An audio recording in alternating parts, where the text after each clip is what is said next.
자, 이제 하나님 말씀 듣도록 하겠습니다. 주 안에서 평안들 하셨습니까? 오늘은 계시록 11장 말씀 전체를 살펴볼 생각입니다. 11장의 앞부분은 두 증인에 대한 애언이 나오고, 후반부는 대혼란의 종결과 함께 일곱째 나팔이 불려질 때 일어나는 그리스도의 영원한 왕국이 선포되는 것을 보게 됩니다. 사실 이 11장의 두 증인의 이 간증은 상당히 난해한 부분에 속합니다. 왜냐하면 이 예언이 언제 일어나는 것이며 어디에서 일어나는 것인지, 그리고 두 증인이 실제로 누구를 가리키는 것인지 계시록을 연구하는 학자들마다 그 해석이 조금씩 다르게 나타나는 것을 봅니다. 자, 그런데 이 본문에 나타난 이 42달이라는 말, 그리고 1260일이라는 이 기간이 언급된 것을 볼 때 이건 의심할 여지 없이 다니엘의 70일의 중 마지막 일회의 후반부인 3년 반에 대한 애언임을 확신할 수 있다는 것입니다. 자, 이렇게 계시록은 다니엘서에서 언급한 애언이 성취되는 것을 계시록에 기록했던 겁니다. 따라서 이 애언이 보여주고 있는 이 거룩한 성은 예루살렘입니다. 우리는 이미 이 대환란의 시작이 곧 적그리스도가 이스라엘과 맺은 언약을 파기하면서 성전에 자기 우상을 세우고 경배를 강요하는, 그래서 42달 동안 이방인이 예루살렘을 짓밟는 것을 이미 알고 있습니다.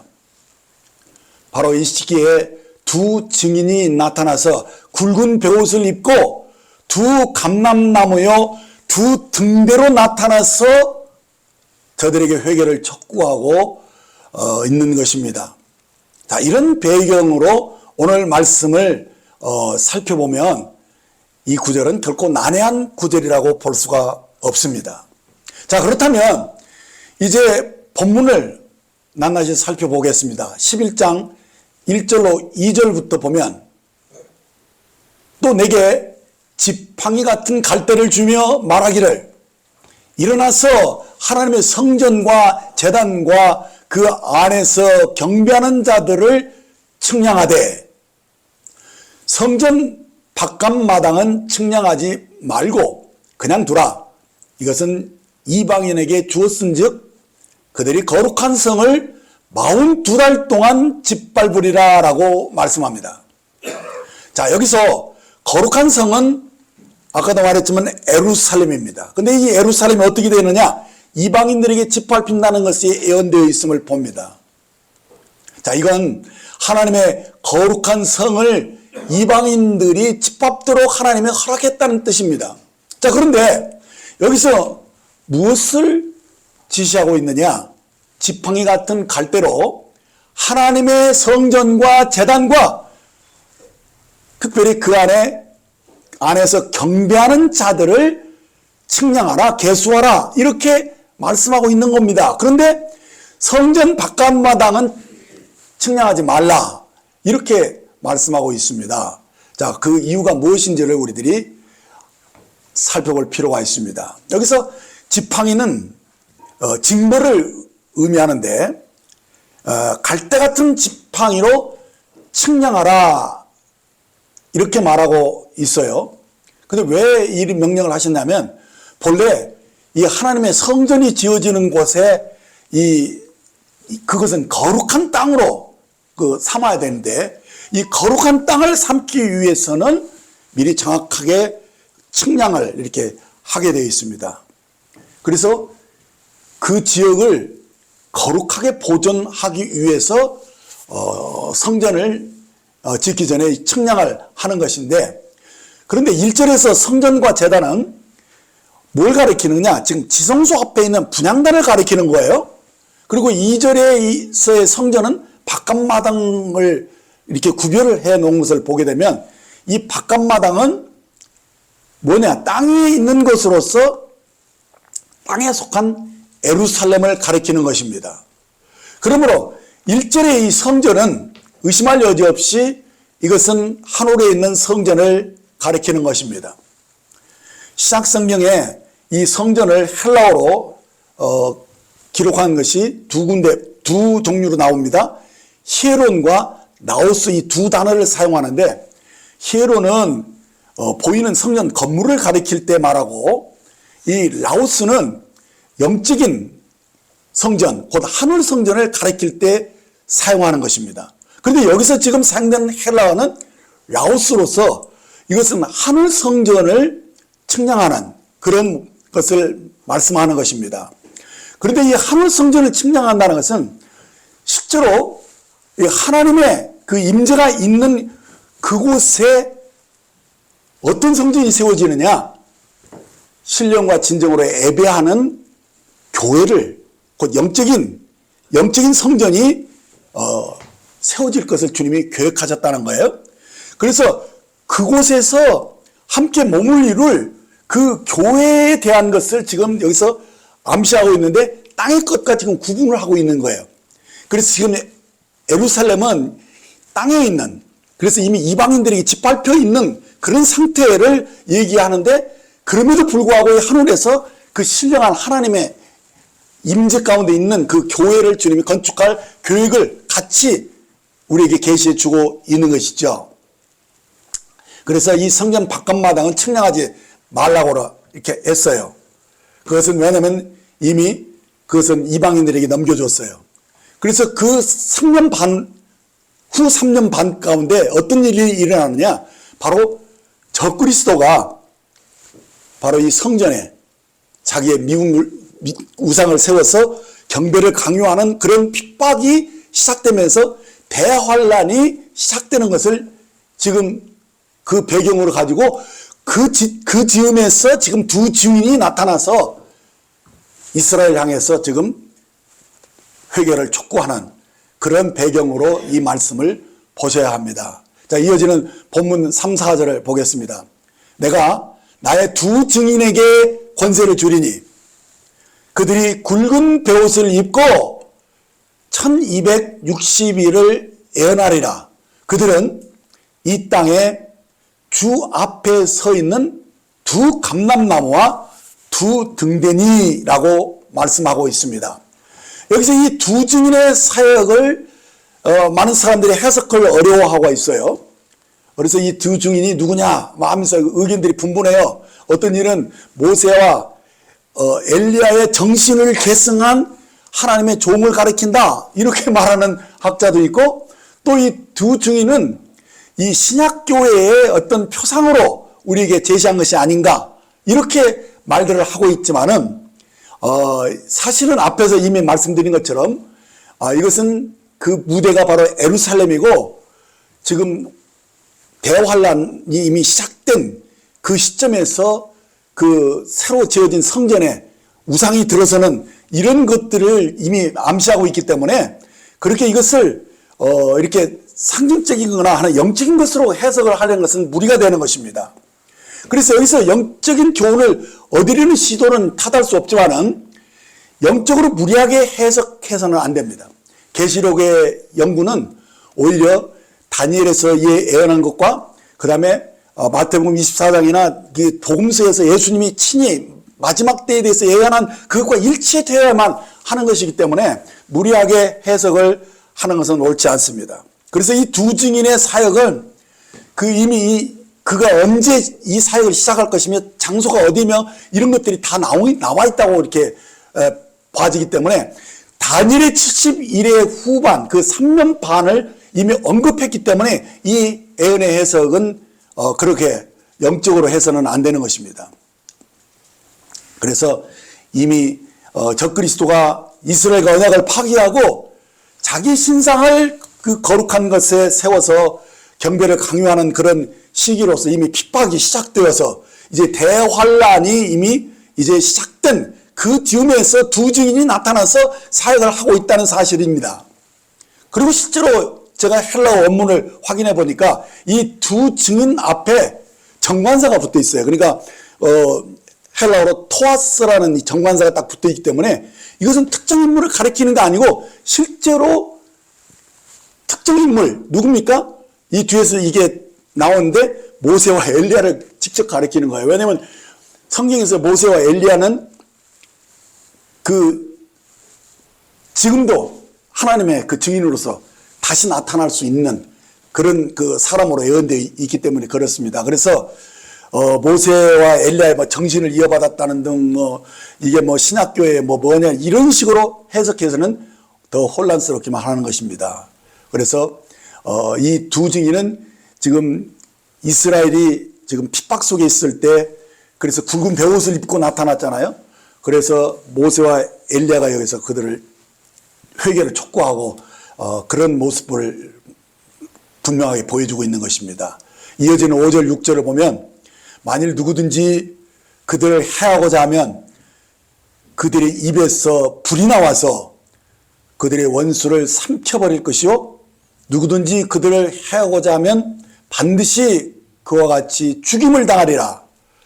그들이 권능을 가지고 한호를 타다 그 애언을 하는 날 동안 비가 오지 못하게 하고 또 권능을 가지고 물을 피로 변하게 하고 아무 때든지 원하는 대로 여러 가지 재앙으로 땅을 치리로다라고 분명히 지금 모세와 엘리야를 언급하고 있는 거예요.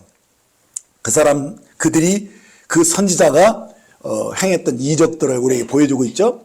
그래서 모세는 실제로 물을 피로 변하게 했었고 엘리야는 그 불을 하늘에서 떨어뜨려서 그 원수들을 이렇게 멸하는 장면들이 나오지 않습니까? 그러므로 그들의 이 사역을 여기에서 이렇게 직접 말씀하는 것은 이 두 증인이 모세와 엘리야라는 사실입니다. 더욱이 그들은 주님의 변화산상에 함께 나타났던 인물이 아닙니까? 모세는 율법을 대표하고 엘리야는 선자를 대표하는 것입니다. 이는 구약의 대표적인 인물들입니다. 그래서 이 두 사람은 하나님의 살아있는 간증이 되어 준 것입니다. 그래서 4절에 보면 그들은 이 땅에 주 앞에 서 있는 두 감람나무와 두 등대니라고 말씀한 것입니다. 그렇습니다. 감람나무는 등대를 위해서 기름을 산출해 주는 것이고 등대는 감람나무의 기름으로 빛을 내는 것이죠. 특히 이 스가랴에서 4장 14절 말씀 이를 해석해 줍니다. 가로되 이는 기름 부음을 받은 자 둘이니 온 세상에 주 앞에 모셔 섰는 자니라 라고 말씀합니다. 이들은 기름 부음을 받은 자이기 때문에 기름으로 빛을 내는 자들을 증인을 가리키는 것입니다. 그래서 이들은 하나님께서 특별히 기름을 부어서 이스라엘 고통받고 있을 때 온 세상을 향한 그 슬픔과 애통함과 회개를 촉구하는 그런 사역을 하기 위해서 이 시대에 이 환난 시대에 나타난 증인인 것입니다. 하지만 하나님은 그분의 지혜로 이 두 증인을 잠시 패배하게 합니다. 그러니까 죽음을 당하도록 허락하시는 것을 보게 됩니다. 계시록 11장 7절을 보면 그들이 그 증언을 마칠 때 무저갱으로부터 올라오는 짐승이 적그리스도를 가리키는 거죠. 짐승이 그들과 더불어 전쟁을 일으켜 그들을 이기고 그들은 이 두 증인을 얘기하는 거예요. 이기고 그들을 죽일 터인즉이라고 예언한 것을 보게 됩니다. 자, 여기서 이 짐승, 이 적그리스도가 무저갱에서 올라와 가지고 두 증인과 또 그 당시에 예루살렘에 있는 성도들을 아주 괴롭게 하고 전쟁을 일으키고 심지어는 이 두 증인조차도 죽이는 이런 장면들이 예언되어 있습니다. 그러니까 지금 이 두 증인이 이 적그리스도의 세력에 의해서 이렇게 죽임을 일단 당하는 장면들이 예언되어 있는 것을 볼 때 그때의 그 환란 때의 그 핍박이 얼마나 강력했는가를 우리에게 보여주고 있죠. 그래서 이 적그리스도는 이 사람들과만 싸우는 게 아니라 심지어는 하나님을 모독하고 하나님과 싸우는 그런 장면으로 나옵니다. 그래서 그리스도께서 결국은 어떻게 합니까? 이제 이기는 자들과 함께 이제 이 적그리스도 세력과 직접 싸우는 그 장면이 어디에 나오느냐 하고 아마겟돈 전쟁에 나오는 거예요. 거기에서 그냥 다 이제는 하나님의 심판이 나오게 되고, 이 최후의 이 3년 반은 이 죄의 사람, 이 짐승, 불법의 사람들이 그 득세를 하는 그때이지만은 결국에는 그들이 이 주님과 이기는 자들에 의해서 그들이 척결되는 것입니다. 그래서 이 모든 이기는 자들이 직접 물리적으로도 이들을 제압하고 이제 진노를 바라는 그런 장면들이 이제 뒤에서 이렇게 나옵니다. 일단 본문 8절을 보면 그런데 어떻게 그 반전이 되느냐? 8절을 보면 그들의 시체가 큰 성 길에 있으리니 그 성은 영적으로 하면 소돔이라고도 하고 애굽이라고도 하니 곧 그들이 주께서 십자가에 못 박히신 곳이다 라고 말씀한 것을 봅니다. 자, 이렇게 두 증인이 죽음을 당해가지고 어떻게 됩니까? 이 시체가 예루살렘 성 길가에 버려졌다는 거예요. 방치되어 있어요. 왜 이런 현상이 일어났습니까? 그들은 그 예루살렘 성에 있던 사람들이 아직도 회개하지 않고 전혀 하나님을 의식하지 않는 세상 사람과 다를 바가 없는 그런 상태였기 때문인 것입니다. 엊그저께 이렇게 세계에 대해서 이렇게 뉴스가 나온 것을 보는데 이스라엘이 아주 잔인하게 그 팔레스타인 사람들을 막 이렇게 죽이고 막 그냥 진짜 기한설까지 막 해치는 그런 장면들이 나오는데 왜 그러냐면 그들은 전혀 아직도 하나님에 대해 의식을 하지 않은 상태예요. 다만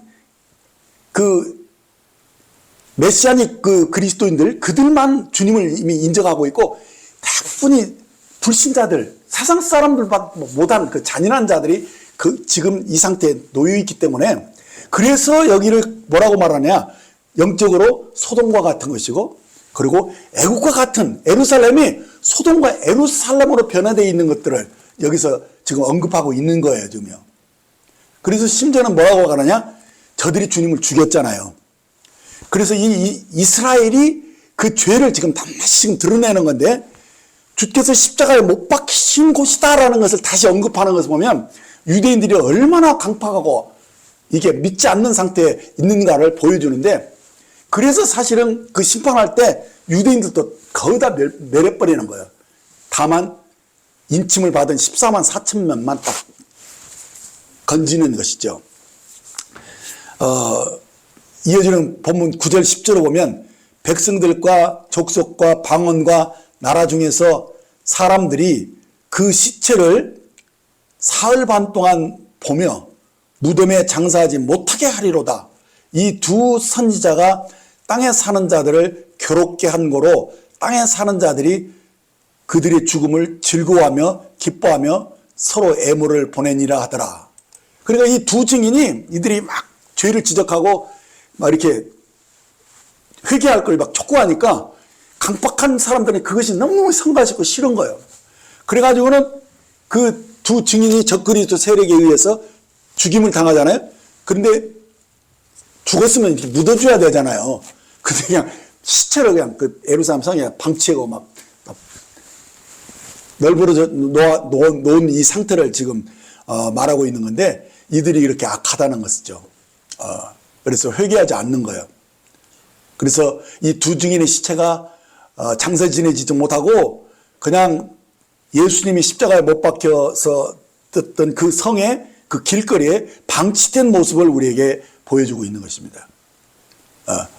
그래서 이 그 큰 성을 2절에 거룩한 성으로 말을 했지만은 그것은 땅에 속한 예루살렘이고 영적으로는 소돔과 같고 애국과 같은 것이다. 그리고 그들이 주님을 십자가에 못 박았던 곳이다. 이렇게 말씀을 하고 있는 것입니다. 그래서 실제로 이스라엘이 참 하나님의 경륜 속에서 1948년도에 한 국가로 독립을 했지만은 그들이 아직도 하나님을 인정하지 않습니다. 완전히 불신앙적인 상태에서 거의 모두가 다 하나님을 거역하고 있어요.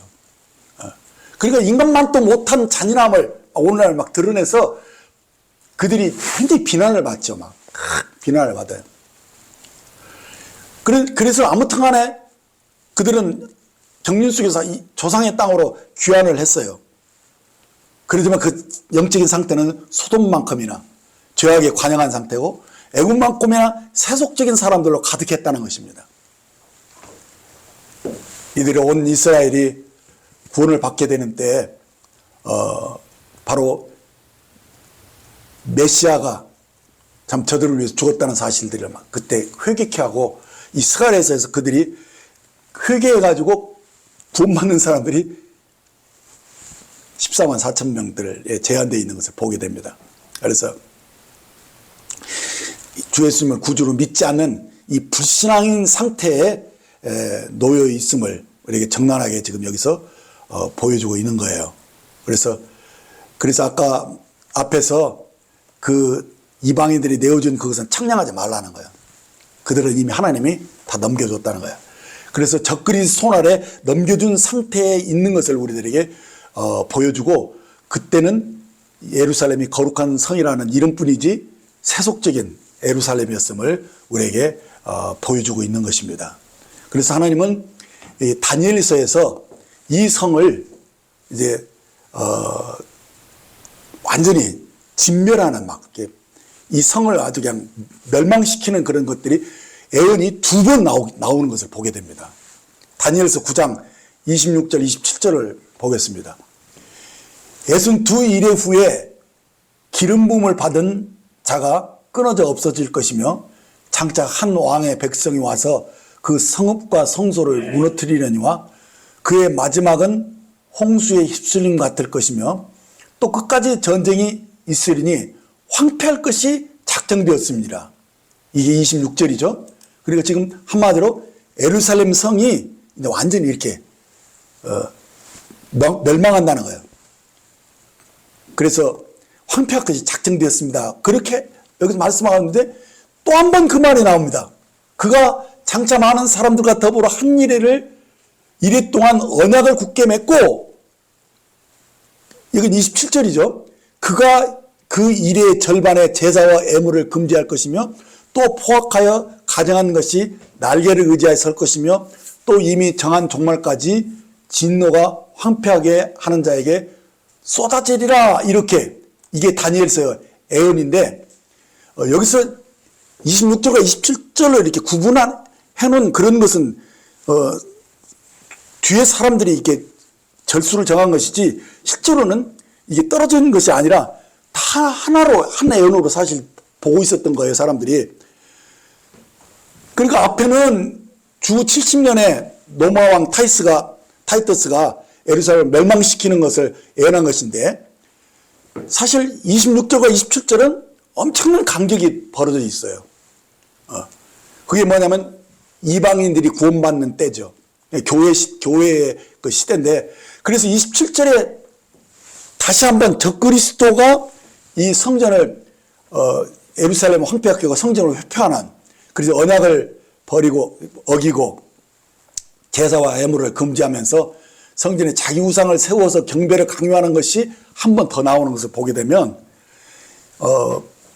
주님도 마태복음 24장과 누가복음 21장에 보면 이 예언을 구분해 놓지 않은 상태에서 그냥 이 얘기를 하셨기 때문에 지금 이 시대의 사람 아니면 잘 구별하기 어려워요. 근데 역사가 이미 지나고 나서 로마인에 의해서 한번 회파되고 다시 지금 이제 한 번 더 예루살렘이 황폐케 되는 것이 어떤 기점으로 나타나느냐, 바로 적그리스도가 예루살렘과 거짓 평화조약을 이렇게 맺는 그 시점을 제시해 주면서 결국 성전에 가정한 그 물건이 세워지면서 경배를 강요하는 그 시대를 예언했기 때문에 우리는 이것을 구별하는 거예요. 그래서 이 일의 절반에 적그리스도가 나타날 것들을 말씀한 것이죠. 그래서 요 부분을 우리들이 딱 구별하면은 이게 바로 마지막 다니엘의 70일의 후 3년 반을 가리키는 곳이라는 것을 확실하게 알 수가 있는 것이죠. 자, 그래서 계시록 11장 11절을 보시면 3일 반 후에 하나님께로부터 생기가 그들 속에 들어가매 그들이 발로 일어서서 구경하는 자들이 크게 두려워하더라. 자, 여기서 지금 이 두 증인이 발로 일어섰다는 말은 그들이 부활했다는 것을 얘기하는 거거든요. 네. 그래서 그런데 이 부활은 데살로니가서 4장 16절에서 말하고 있는 그런 부활은 아니에요. 그러니까 그리스도 안에서 잠자는 자들이 먼저 일어나고 하는 그것과는 상관이 없는 구절인 것을 알아야 됩니다. 그래서 이 두 증인이 부활한 것은 3일 반 뒤에 부활을 했죠. 그러니까 이것은 나사로는 나흘 만에 부활했고 주님은 사흘 만에 부활했지만 이들은 3일 반 만에 부활한 것으로 구별이 되는 것입니다. 그래서 이어지는 12절에 보면 하늘로부터 큰 음성이 있어 이리로 올라오라 함을 그들이 듣고 구름을 타고 하늘로 올라가니 그들의 원수들도 구경하더라 할 때 두 증인이 지금 휴거하고 있는 모습을 우리에게 보여주고 있어요. 그래서 이 휴거는 지금 데살로니가서 4장 17절에서 말하는 그런 휴거와는 또 다른 휴거예요. 동시에 일어나는 일이 아니에요. 그래서 이 두 증인의 이 간증은 대환란 동안에 적그리스도가 실제로 이렇게 막 성전에 그 미운 우상을 세우고 유대인들을 막 핍박하고 막 죽이고 하는 그 시점에 일어난 사건인 것으로 구별되어지고 있다는 것을 아셔야 되는 것입니다. 그래서 이 두 증인이 죽었다가 다시 살아나고 휴거되는 것을 사람들이 직접 막 보여주고 있는 것이죠. 자, 그런데 안타깝게도 그렇게 막 죽은 자가 다시 살아나는 것을 저들이 눈으로 보고 그리고 그들이 막 하늘로 올라가는 것을 다 보았어요. 그런데도 불구하고 회개하지 않는 거예요. 그러니까 저 여기서 볼 때 이렇게 이런 기적을 보고도 회개하지 않는 것을 우리들이 다시 확인할 수 있습니다. 그래서 이제 13절로 이어집니다.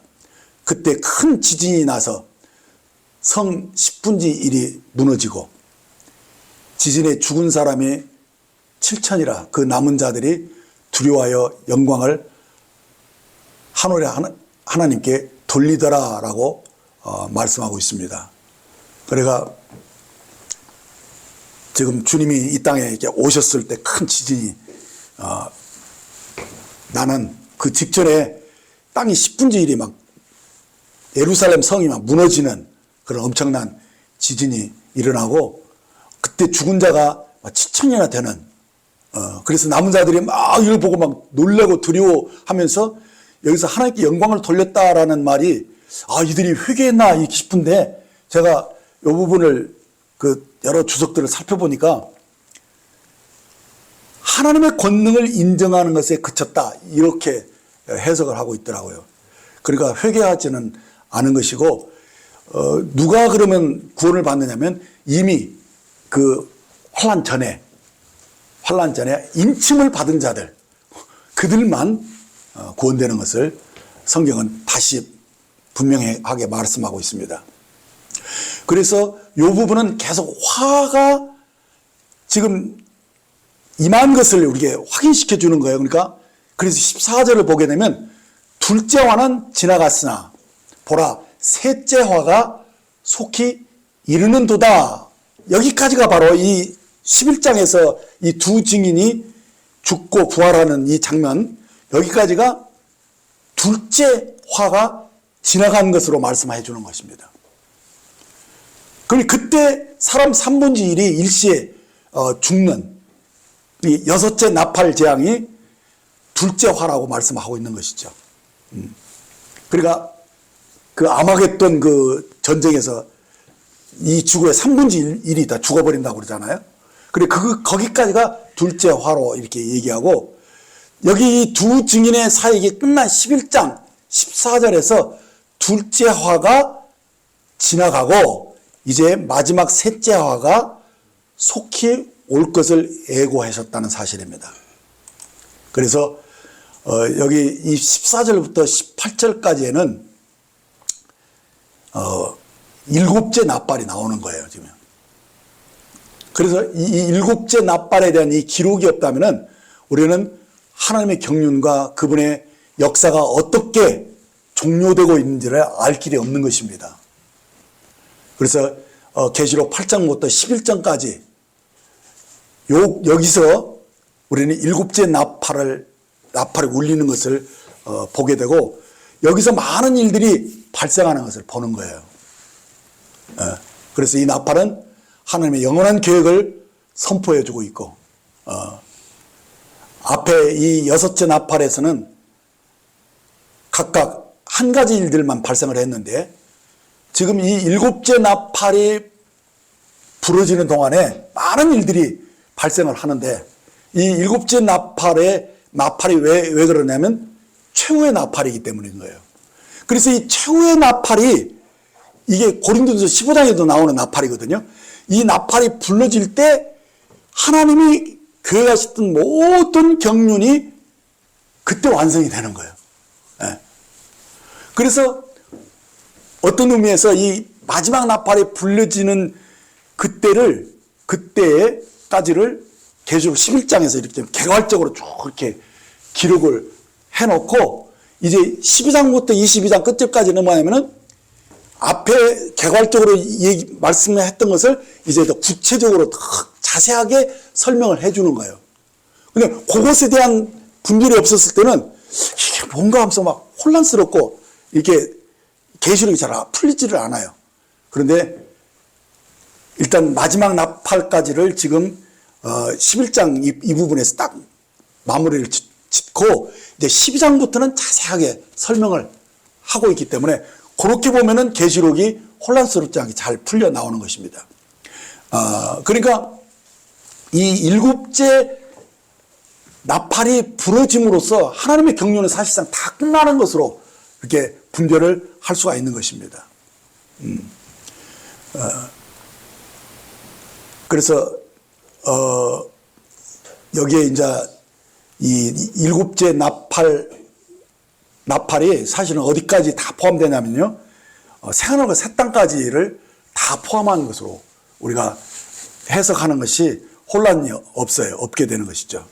그래, 그런 과정 속에서 이제 나팔이 부는 순간에 우리가 가장 먼저 인식해야 되는 뭐냐면, 모든 이 혼란 그 끝부분에서 성도들이 다 휴거하는 거예요. 성도들이 휴거하고, 그리고 공중에서 이제는 비마석 그리스도의 심판이, 그러니까 우리가 몸으로 행한 것을 따라서 판단받는 그런 그리스도의 심판석이 베풀어지고, 그것의 결과로 이제는 이제 어린 양 혼인잔치가 이렇게 배설되어지고, 그리고 그 지상에서는 이제는 아마겟돈 전쟁들이 막 펼쳐지는 거. 그러니까 그 전에 이 바벨탑이 막 무너졌다 그런 장면들이 뒤에 가서 세세하게 설명되어 나오는 것이죠.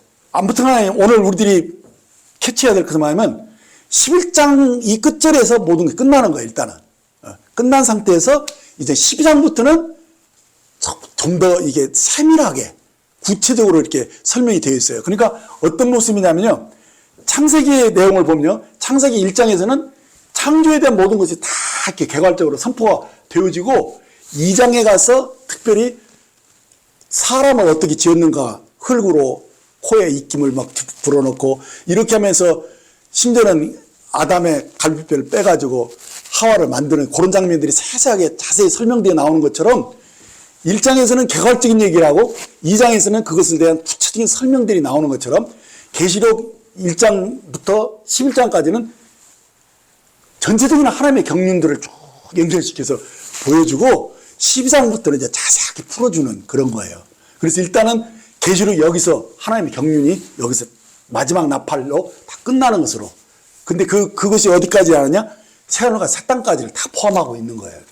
그렇게 아시면은 계시록이 혼란스럽지 않게 잘 풀려지게 되는 것입니다. 그래서 이 본문 16절, 17절을 다시 보면은 하나님께서 자기 보좌에 앉아있던 24장로가 엎드려 얼굴을 땅에 대고 하나님께 경배하여 이르되 감사하옵나니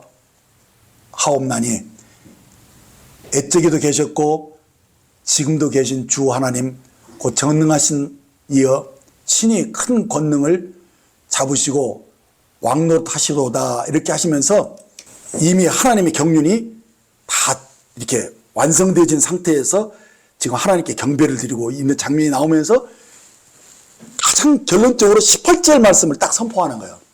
그래서 이 계시록에서 가장 중요한 구절 한 구절을 고른다면 무엇이냐? 바로 이 11장 18절이에요. 11장 18절을 우리가 다시 볼 필요가 있어요.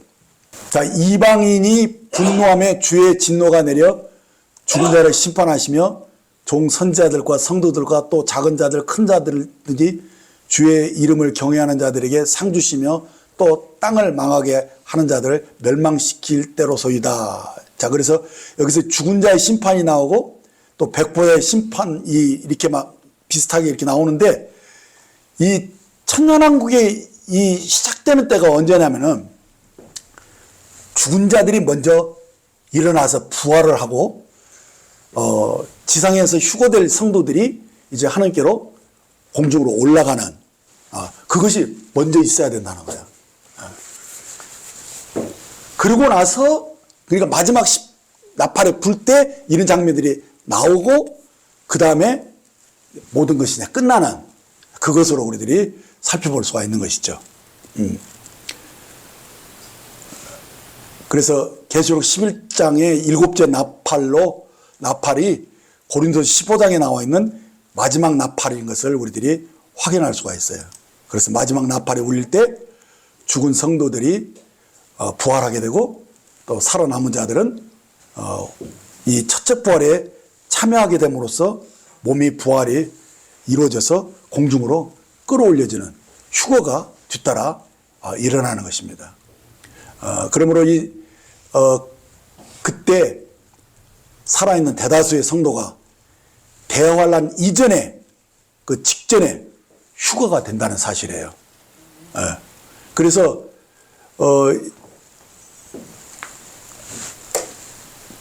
환란 전에 막 휴거된다 그런 말들을 우리가 대충 막 들어서 알고 있잖아요. 그러니까 어떤 혼란이 일어나냐면 우리는 이런 환란을 통과하지 않는 것처럼 생각하는 사람들이 많이 있어요. 근데 분명히 여기서 보면은 환란을 다 통과하고 있잖아요. 환란을 다 견디고 끝까지 해서 마지막 나팔 소리가 불 때 성도들이 휴거되는 것이거든요. 그러니까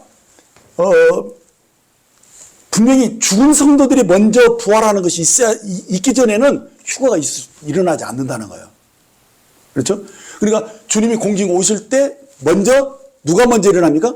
그 이전에 죽은 성도들이 먼저 일어나는 거거든요. 그리고 지상에서 살아남은 자들이 호련히 변해서 첫째 부활을 참여함으로 휴거가 되기 때문에 그 이전에 무슨 휴거가 일어나는 것처럼 가르치는 그 가르침이 사실상 잘못된 가르침인 것을 이 말씀이 우리에게 분명하게 보여주는 것이죠. 그래서 계시록을 잘못 이렇게 해석하게 되면 이 잘못된 가르침에 빠지게 되면서 그냥 구원받은 사람은 다 휴거되는 것처럼 착각하는 것입니다. 그런데 막상 이제는 막 적그리스도에게 막 핍박을 받고 막 이렇게 할 때 다 실족하게 돼요. 그래서 우리가 이 환란을 견디고 인내하고 막 이렇게 하면서 그 주님이 다시 공중에 오시는 것을 기다리면서 이것을 그렇게 해서 마지막 그때 휴거에 동참할 수 있도록 준비되지 않으면은 이 가르침이 정리가 되지 않으면 사람들이 엄청나게 실족하게 돼요. 그래서 주의 이름을 경외하는 자들이 받게 될 그런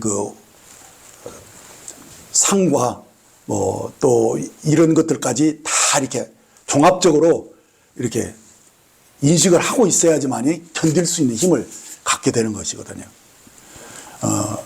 디모데후서 4장 1절 2절을 보면 이것을 감잡을 수가 있어요.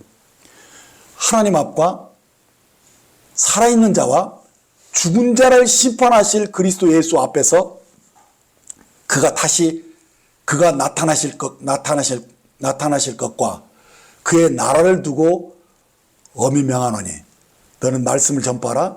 때를 얻든지 못 얻든지 항상 힘쓰라.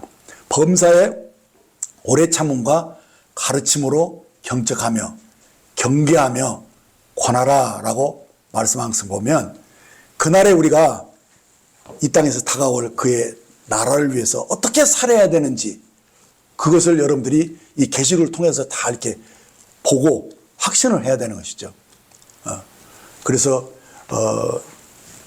먼저 주 안에서 죽은 자들이 먼저 일어나고 부활이 우리가 언제 휴거되지며 그 휴거되는 시점은 어느 때인가 바로 마지막 나팔에 불려지는 바로 이제 모든 것이 끝나기 그 직전에 하나님 부르시는 그 장면인 것들 이런 것들을 성경에서 정확하게 보고 확인을 하고 그래서 이 아마겟돈 전쟁이 막 일어나는 그런 것들도 우리들이 보면서 놀라지 않아야 되거든요. 그래서 그때 어떤 일들이 일어나는 것들을 이렇게 보면서 이게 하나하나 차분하게 그날을 기다리는 우리들이 되어야 되는 것이죠. 그래서 마태복음 25장 31절로 33절을 보면 인자가 자기 영광으로 모든 천사와 함께 올 때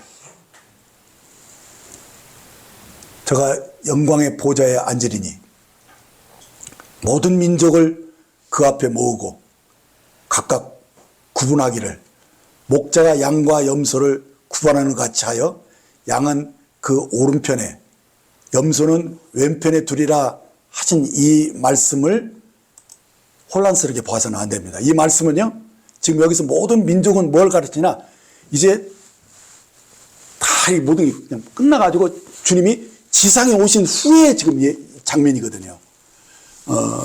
그러니까 모든 민족이라는 것은 뭐냐면 그 아마겟돈 전쟁까지도 끝나고 이제 이 지상에 이제 주님의 발을 디디시고 이 왕국이 선포됐을 때 실제로 이 천년왕국에 참여하는 백성들이 누군가를 이제는 가리키는 그곳을 지금 우리들이 아셔야 됩니다. 그러니까 아마겟돈 전에 3분의 1의 사람들이 죽어도 살아남은 사람들 있잖아요. 근데 그 살아남은 사람들 중에서 그냥 다 천년왕국에 들어가는 게 아니라 그들 중에서 또 옥석을 가리는 거예요. 그 장면이에요. 지금 이 마태복음 25장에 31절, 33절 이 말씀은 바로 모든 민족들을 그 앞에 모으고 그들을 구분한다는 거예요. 어떻게? 목자가 양과 염소를 구분하는 것처럼 구분한다는 거예요. 근데 무엇으로 그것을 구분하는 것이냐? 지금 이 구원의 시대는, 이 은혜 시대는 그리스도가 구주로 믿으면 되는 거예요. 그래서 율법의 행위가 아니라 그리스도의 하신 일을 힘입어서 은혜로 구원을 받는 것이잖아요. 근데 그 시대에 전해지는 이 복음은 환란 시대 때 전해지는 복음이거든요. 그것은 이제 나중에 또 자세히 좀 말씀드리겠습니다만 그것은 영원한 복음이라고 일컬는데 그것은 천사들이 환란 때 전하는데 그 환란 때 여러분들이 상상을 해야 되는 게 뭡니까? 정말 이제는 모두가 다 이 짐승의 표를 받도록 강요를 하는 그 시대가 와버리는 거거든요. 근데 그때 이미 말씀을 좀 들어놓기도 하고 또 어렴풋이라도 알았던 사람들은요 안 받으려고 하는 사람들이 생기잖아요. 그럴 때 이제 끝까지 그것을 도망다니면서 안 받고 하면서 그 믿음 때문에 순교하는 사람들은 처체부활에 참여하지만은 그러지 않고 그냥 들어가는 사람들도 많거든요. 들어가는 사람들이 백성들이 되는 거예요. 그래서 그 경배를 강요하고 막 이럴 때 그 땅의 거민들 중에서 이 영원한 복음을 듣고 정말 이 우상을 섬기면 안 된다. 하나님을 경외하면서 짐승의 표를 받아서는 안 된다고 하면서 끝까지 버티는 사람들이 있어요. 그 사람들이 백성들이 되는 거예요. 천년왕국의 백성들이 되는 것이고, 그리고 그때 이제 특히 그리스도인들과 유대인들을 이렇게 막 도와주고 막 숨겨주고 막 이렇게 하는 그런 착한 일을 한 사람들이 양으로 구분되어지는 것을 아주 정확하게 우리에게 보여주고 있는 거예요.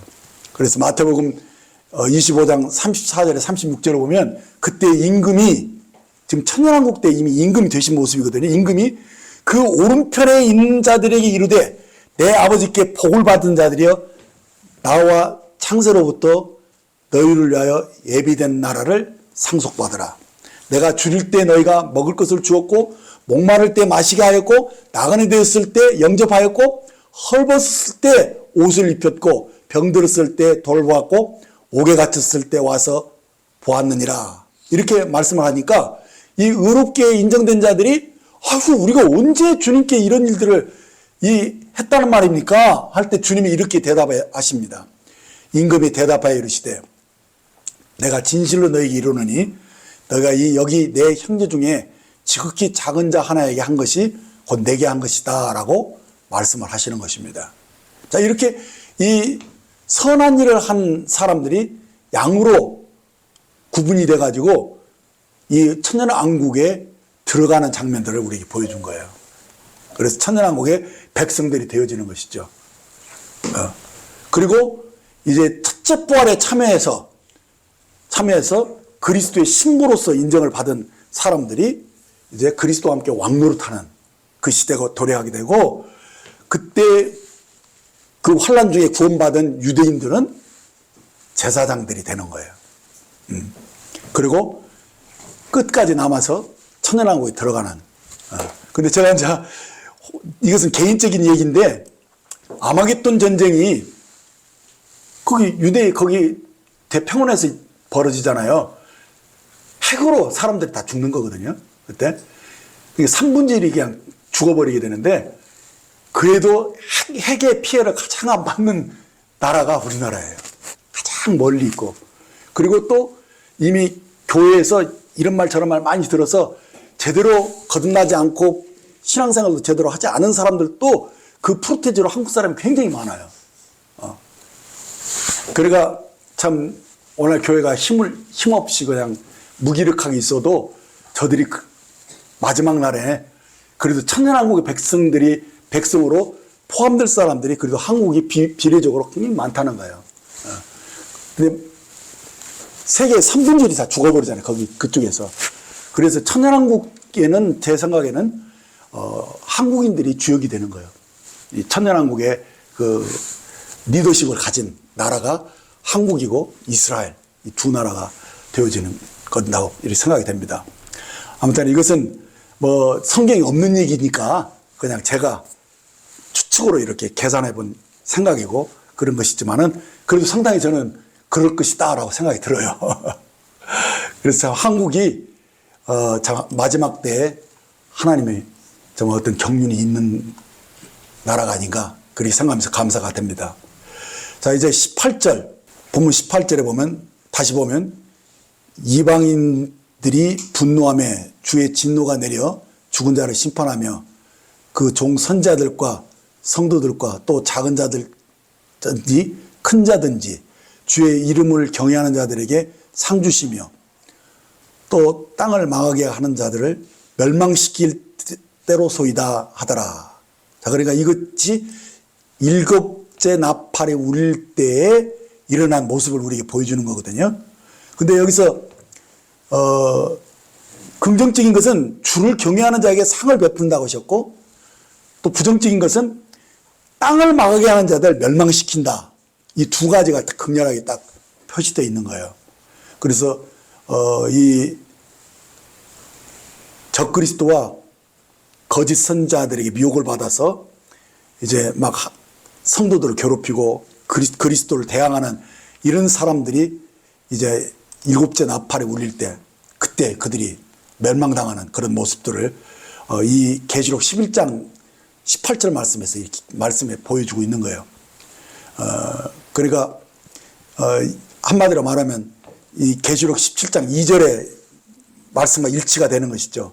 땅의 임금들도 그녀와 더불어 음행하였고 땅에 사는 자들도 그녀의 음행의 포도주에 취하였도다라고 예언한 것이 11장 18절에서 말씀하고 있는 거예요. 그래서 이들을 하나님이 다 진멸한다는 것이죠. 그래서 엄밀히 말하면은 이들이 그 천년왕국이 되어지기 전에 징계를 받아가지고 무적행에 딱 갇히면서 천년왕국이 시작되는 거거든요. 근데 그러고 난 후에 천년왕국이 끝났을 때 한번 다시 풀어줘가지고 또 망국을 또 미혹시켜요. 그러면서 또 그 뜻 안 믿은 사람들을 딱 또 골라가지고 진멸해버리고 그러고 난 후에 백보자 심판이 있고 새하늘과 새 땅이 되어지면서 하나님의 영원한 경륜이 거기서 완성되어지는 것이 그 그림이 계시록에 전체적으로 쭉 나오는 거예요. 그러니까 이것은 어떤 뭐 상상으로 한 얘기가 아니라 실제로 역사적으로 나타날 하나님의 말씀이거든요. 그러니까 우리는 이것을 그냥 액면 그대로 믿어야 돼요. 그래야지만이 이것이 우리의 소망이 되는 거예요. 그래서 그 믿음이 우리로 하여금 모든 것을 이기게 만들 수 있는 거거든요. 그래서 결론적으로 말씀드리면 이 하나님의 비밀인 예언들을 우리가 다 제대로 이해를 하려면은 이 일곱째 인에서 나오는 그 일곱째 나팔. 그래서 일곱째 나팔은 일곱째 인의 내용이거든요. 근데 이 일곱 대접은 그냥 일곱째 나팔의 일곱 대접은 일곱째 나팔의 일부일지만은 일곱 나팔 속에는 사실 모든 하나님의 그 경륜의 계시가 다 포함되어 있는 것으로 이해를 할 때 혼돈스럽지 않게 계시로 볼 수가 있어요. 그래서 이 일곱째 나팔 속에 이렇게 심판에 대한 소극적인 것과 적극적으로 하나님 상을 받는 것까지 다 이렇게 어울려서 다 기록을 해놓은 거예요. 그래서 11장 19절 그 말씀이 이에 하늘에 있는 하나님의 성전이 열리니 성전 안에 하나님의 언약궤가 보이며 또 번개와 음성과 우레와 지진과 큰 우박이 있더라라는 이 말씀 보면 이것이 이제 마지막 때 그 하늘의 광경인데 앞에는 적극적인 면이 나오고 뒤에는 소극적인 면이 나오는데 적극적인 것은 어떤 계시로 하나님의 성전이 나오느냐면 하나님의 언약궤가 보였어요. 그게 이 하나님의 경륜 중에서 가장 하이라이트예요, 지금 이게. 그리고 소극적인 것은 번개와 음성과 우레와 지진과 우박이 언급되어 있는데 이것은 하나님 엄청난 진노로 심판하는 것을 말씀하고 있는 거예요. 그러니까 이 계시록에서 가장 적극적으로 우리에게 보여주고 있는 하나님의 궁극적인 목적은 뭐냐면요. 하나님의 그 언약궤를 중심으로 하나님의 성전이 완전히 완성되는 거예요. 근데 그 장면이 계시록 끝부분에 어떻게 나오냐면 결국 하나님의 영광이 가득한 새 예루살렘 성이 하늘에서 내려오게 되는데 그 새 예루살렘이 하나님이 거하시는 진정한 성전이고 그 새 예루살렘이 거기에 기둥과 뭐 여러 가지 재료들이 우리 구원받은 성도들이 되는 것을 보게 돼요. 그게 계시록에서 가장 중요한 계시의 결론이 그렇게 맺어지는 것이죠. 그러니까 우리가 결국은 하나님의 새 예루살렘으로 지어지는 것, 그것이 하나님의 모든 경륜의 완성을 우리가 그림으로 우리에게 제시해 주고 있는 것입니다. 그래서 지금도 우리가 계속 강조되는 거 뭐냐면 우리 안에 성령이 오셨다. 우리가 하나님의 성전이다. 교회는 하나님의 진정한 성전으로 지어지는 것이다. 이 부분을 서신서에서도 계속 얘기하고 있는 거예요.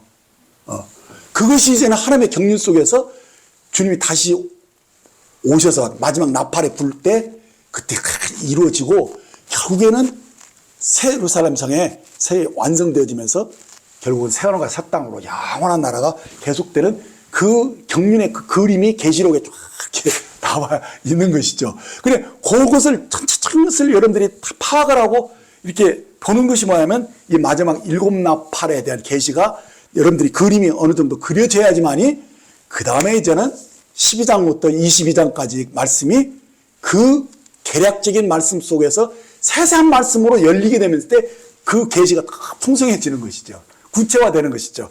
그렇게 계시록을 여러분들이 보시면은 훨씬 이해 폭이 깊어지게 되는 거예요. 그러니까 쉬운 예로서 제가 한 예를 들면 계시록 3장 12절 말씀을 보면 이게 이 빌라델피아 교회에 이기는 자들에게 대한 약속의 말씀이거든요.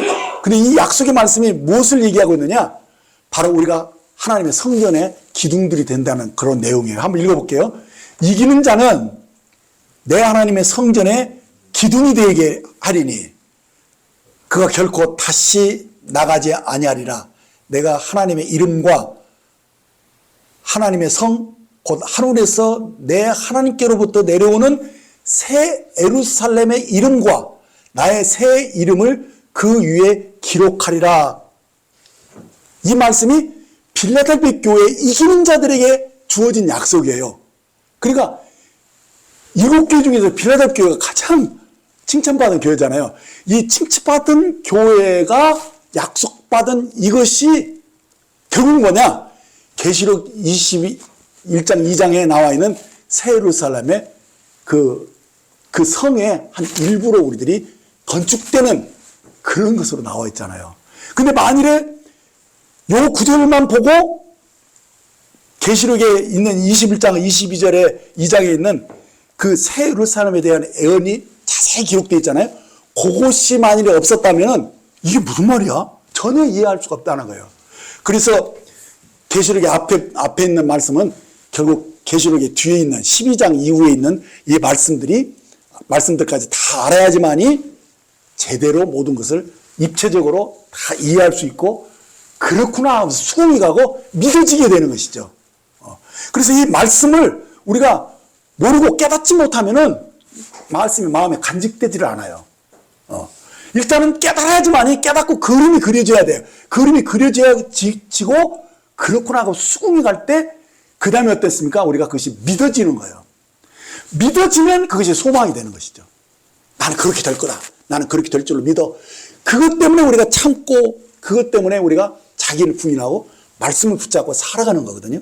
그래서 이 계시록의 공부가 어렵기는 해도 우리들에게 이렇게 소망을 붙잡고 살아갈 수 있고 믿음으로 살아갈 수 있는 그런 계시를 우리에게 제대로 보여주기 때문에 이 공부가 절대로 헛되지 않다는 거예요. 그래서 이 계시록을 여러분들이 이렇게 많이 여러분들이 막 어렵고 뭐 굳이 이런 것을 이렇게까지 세상에서 알아야 될까 하는 그런 것들이 여러분들이 막 의문들이 일어날 거예요.